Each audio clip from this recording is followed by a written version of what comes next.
बहुत बहुत स्वागत है सभी का हमारे यूट्यूब चैनल स्टूडेंट्स मीडिया में। मैं राज और आप देख रहे हैं students media YouTube channel. Bihar university के 19 से 22 के पार्ट 2 के छात्र छात्राएं, एक तरफ विश्वविद्यालय आपके पार्ट 2 परीक्षा फॉर्म फिलअप करने की जो प्रक्रिया है उसको तेजी कर रही है, साथ ही सभी रजिस्ट्रेशन नंबर जांच कर रही है ताकि जल्द से जल्द आपका परीक्षा फॉर्म फिलअप होना शुरू हो जाए। तो दूसरी तरफ जो कॉलेजेस है एडमिशन लेने की प्रक्रिया शुरू कर दी है। आपके कॉलेज में यदि एडमिशन की प्रक्रिया शुरू नहीं हुई है तो ऐसा मत बोलिए कि अभी तो एडमिशन ही नहीं हुआ है तो यूनिवर्सिटी फॉर्म कैसे फिलअप करवा लेगी। यहाँ पर इतिहास रहा है और रिकॉर्ड रहा है कि जिस दिन आपका फॉर्म फिलअप होता है उसी दिन आपका एडमिशन हो जाता है। जीता जागता उदाहरण मैं खुद हूँ। लोहिया कॉलेज से अपने स्नातक की परीक्षा पास की थी। उसमें यह था फर्स्ट ईयर में तो एडमिशन वहाँ पर इंट्रेंस बेस पर हुआ था सबसे पहले। उसमें इंट्रेंस पास करने के बाद ग्रेजुएशन में एडमिशन होता था। पहले ऑनलाइन की प्रक्रिया नहीं थी। सेकेंड ईयर में जब एडमिशन हुआ था तो जिस दिन एडमिशन हुआ उसी दिन परीक्षा फॉर्म फिलअप करवा लिए गए।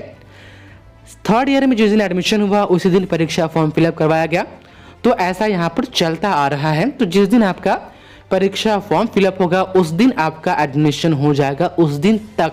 यहाँ पर हाँ, कॉलेज भीड़ से बचने के लिए वो पहले एडमिशन ले लेती है, वो अलग बात है। लेकिन यदि हम नियम की बात करें तो नियम यही होता है कि जैसे ही आपका पार्ट 1 क्लियर होता है सेकेंड ईयर पार्ट 2 में आपका जस्ट एडमिशन हो जाना चाहिए, जो नियम कहता है। अब ये नियम कब काम करेगा? जब यूनिवर्सिटी के पास एकेडमिक कैलेंडर होगा जिसमें फिक्स होगा कि एग्जाम इस दिन होगा, रिजल्ट इस दिन आएगा, फिर अगली कक्षा में इस दिन से एडमिशन लेना होगा। तो यहाँ पर तो कोई नियम कानून है नहीं। गवर्नमेंट भी इस बात को जानती है। भले उस दिन शिक्षा मंत्री जो है वो दुख जता रहे थे कि बिहार के विश्वविद्यालय की ऐसी हालात है, मगध यूनिवर्सिटी की एक छात्रा गई थी, फुट फुट के उनके सामने रोने लगे। तो गवर्नमेंट को और साथ ही पदाधिकारियों को उन्होंने कहा है कि सेशन बिहार के तमाम विश्वविद्यालय में जो है टाइम पर चलवाया जाए। ये ठीक नहीं है। और ऐसा नहीं कि शिक्षा मंत्री जो है नहीं जानते इस बात को, जैसे नीतीश कुमार अनदेखी करते हैं। ऐसा लगता है कि जैसे बिहार के विश्वविद्यालय के बारे में उनको कुछ पता ही नहीं है। तो यहाँ पर जो है बिहार विश्वविद्यालय या बिहार के लगभग जो विश्वविद्यालय है, एक-दो विश्वविद्यालय को छोड़ दे तो फॉर्म फिलअप के दिन ही जो है एडमिशन हो जाता है। तो आपका एडमिशन नहीं हुआ तो टेंशन नहीं लीजिए, उस दिन आपका हो जाएगा। हाँ, लेकिन कॉलेज नोटिस निकाल रही है आपका, तो पहले जाकर के आप एडमिशन ले लीजिए। ये जो है इसको कल 4 तारीख को इस पर साइन हुआ था और 4 तारीख से ही ये सब तरफ घूम रहा है। वीडियो बनाने के लिए भी कहा गया कि आप वीडियो बनाए ताकि मालूम चले कि ये फेक है या जो है रियल है। तो ये रियल है। ये MJK college Bettiah, RLSY college जो बेतिया है उसमें अभी एडमिशन के लिए जो है कोई नोटिस वगैरह वहाँ से नहीं आया है। आगे तो हम आपको बता देंगे। लेकिन ये एमजेके कॉलेज बेतिया का जो है ये नोटिस है। आप लोग उस कॉलेज से बहुत सारे छात्र जो कमेंट कर रहे थे कि मेरे कॉलेज का नोटिस अगर बताइएगा, तो इसमें कहा गया है कि आपको जो है 6 जून से लेकर के 15 जून तक आपको एडमिशन ले लेना है। और एडमिशन का टाइमिंग भी फिक्स किया गया है कि आपको 10:30 से जो है 2 बजे तक, 10:30 और 2 बजे के बीच में ही आपको एडमिशन वहाँ पर लेना होगा। वहाँ पर कहा गया कि सबसे पहले आपको जाना होगा 300 रुपये श्री धीरज कुमार सिंह को महाविद्यालय के काउंटर नंबर 9 पर देना होगा। वहाँ से प्रोस्पेक्टस और एडमिशन फॉर्म आपको मिलेगा। उस एडमिशन फॉर्म को भरना है। फॉर्म भरने के बाद ये तमाम डॉक्यूमेंट्स आपको लगाने हैं, जैसे कि पार्ट 1 का रजिस्ट्रेशन स्लिप है, वही चीज़ है जो कॉमन सब कॉलेज लेती है। उसके बाद पार्ट 1 का एडमिट कार्ड है। उसके बाद पार्ट 1 का जो है मार्कशीट, रिजल्ट के बारे में कहा गया है।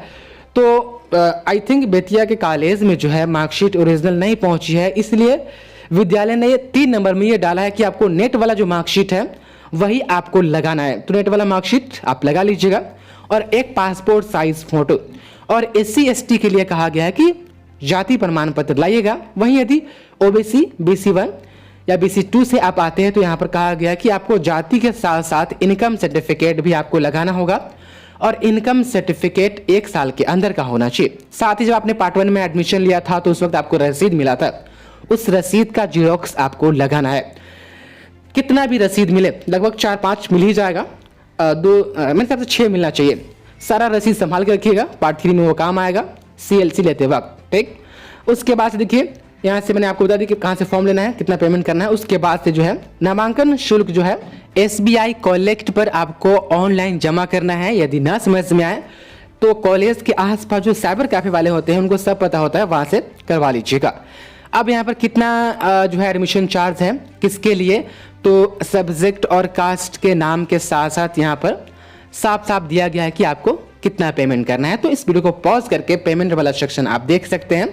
वहीं जब पेमेंट हो जाए तो रसीद आप रिसीव कर लीजिएगा। उसके बाद जमा जो करना है, किस सब्जेक्ट का कितने काउंटर पर जमा करना है और किसके पास जमा करना है, ये सारी जानकारी सामने आपको नजर आ रही होगी। तो यहाँ पर आपको जो है वह जमा करना है। 15 जून लास्ट डेट है MJ कॉलेज बेतिया में पार्ट 2 19 से 22 में एडमिशन के लिए। तो उम्मीद है कि अब ये आपको समझ में आ गया होगा और ये कंफर्म हो गया होगा कि ये नोटिफिकेशन रियल है। बहुत बहुत शुक्रिया आपका इस वीडियो को देखने के लिए।